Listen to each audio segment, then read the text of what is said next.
Hello बच्चों, कैसे हैं आप सब। आई होप अच्छे होंगे। आज हम पढ़ेंगे कक्षा 10 गणित डॉक्टर मनोहर एनसीईआरटी वास्तविक संख्या से प्रश्नावली 1 बी का 11, 12, 13 और 14 नंबर सवाल। तो 11 नंबर में कह रहा है कि किसी खेल के मैदान के चारों ओर एक वृत्ताकार पथ है। इस मैदान का एक चक्कर लगाने में सोनिया को 18 मिनट लगते हैं, जबकि इसी मैदान का एक चक्कर लगाने में रवि को 12 मिनट लगते हैं। मान लीजिए कि वे दोनों एक स्थान और एक ही समय पर चलना प्रारंभ करके एक ही दिशा में चलते हैं। कितने समय बाद वे दोनों पुनः प्रारंभिक स्थान पर मिलेंगे। तो हम पहले लिखेंगे सोनिया द्वारा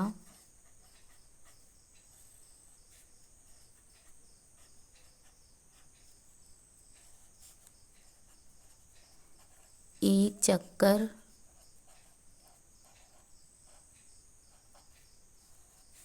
लगाने में लगा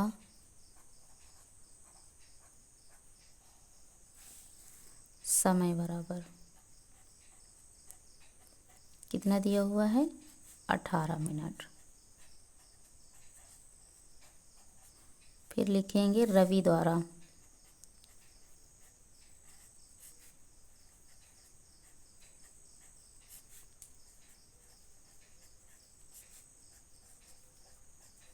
एक चक्कर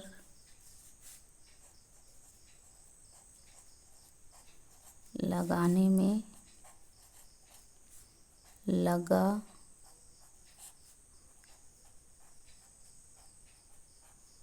समय बराबर 12 मिनट।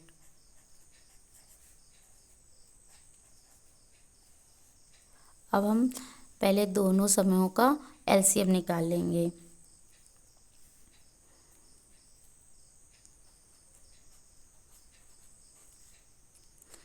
तो लिखेंगे दोनों एक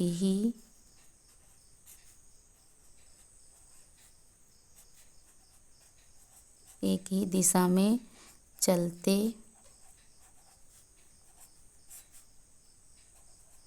हैं,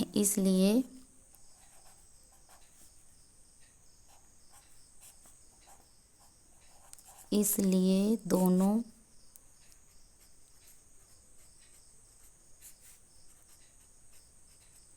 समयों का एलसीएम।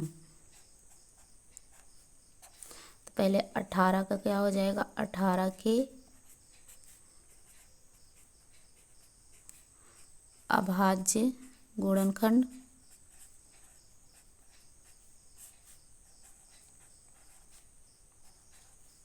बराबर हो जाएगा 2 गुणे 3 गुणे 3। 12 के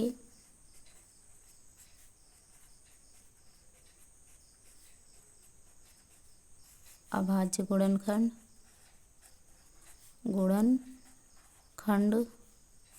बराबर हो जाएंगे 2 गुणे 2 गुणे 3।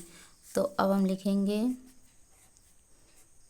एलसीएम 12, 18 बराबर 2 गुणे 2 गुणे 3 गुणे 3।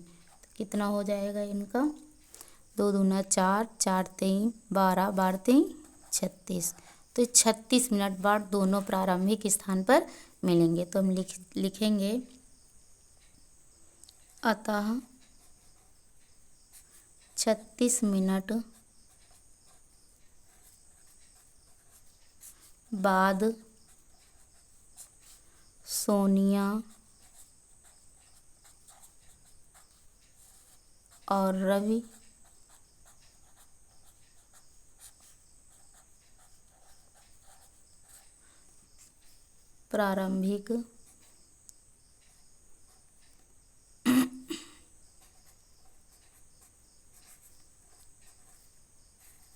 प्रारंभिक स्थान में मिलेंगे।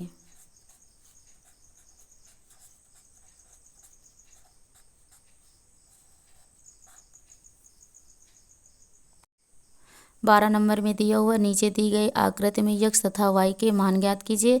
तो सबसे पहले हम यक्ष के जो गुणनखंड दिए हुए इनको गुणा कर लेंगे तो यक्ष का मान आ जाएगा। तो यक्ष का मान बराबर लिखेंगे 195 गुणे 3। तो बराबर कितना हो जाएगा, 3 बचे 15, 3 9 27, 1 28 और 3 इक्के 3 2 5। तो इसका आ जाएगा 558। अब हम y का निकाल लेंगे। तो y का मान बराबर कितना हो जाएगा, y का मान बराबर 5 गुणे 13। तो कितना हो जाएगा यहाँ पे 13 5 65। तो दोनों यक्ष और y का मान क्या हो जाएगा, यक्ष और y का मान, यक्ष और y का मान बराबर हो जाएगा 585,65। 13 नंबर में दिया हुआ व्याख्या कीजिए कि 7 गुणे 13 गुणे 11 प्लस 11 और 7 गुणे 6 गुणे 5 गुणे 4 गुणे 3 गुणे 2 गुणे 1 प्लस 3 एक भाज्य संख्याएं क्यों हैं। तो हम सबसे पहले हम निकालेंगे यहाँ पे 7 गुणे 13 गुणे 11 प्लस 11। तो इसमें से 11 कॉमन हो रहा तो हम बराबर 11 कॉमन ले लेंगे तो बचेगा अंदर 7 गुणे 13 प्लस 1। तो बराबर क्या हो जाएगा यहाँ पे 11 13 91 प्लस 1। तो आ जाएगा यहाँ पे 11 गुणे 92। तो बराबर कितना हो जाएगा यहाँ पे 11 दूनी 22 और 11 99 2 101।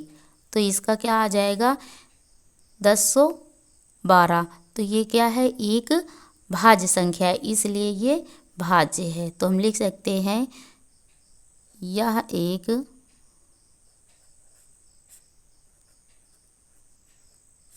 भाज्य संख्या है।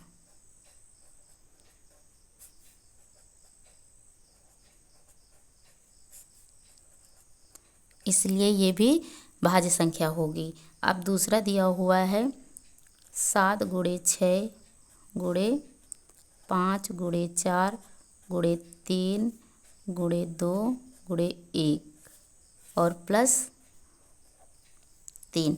तो हम इसको यहाँ पे 3 कॉमन हो रहा तो हम 3 बाहर ले लेंगे तो बचेगा 7 गुणे 6 गुणे 5 गुणे 4 गुणे 2 और गुणे 1 प्लस 1।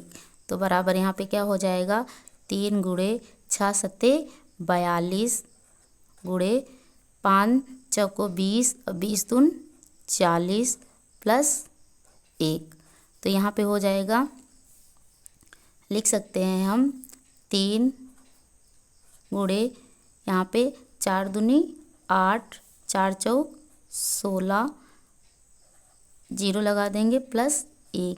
तो बराबर हो जाएगा 3 गुणे 1681।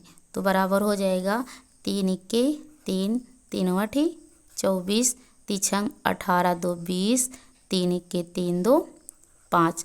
ये क्या है, ये भी एक भाज्य संख्या है, एक भाज्य संख्या है।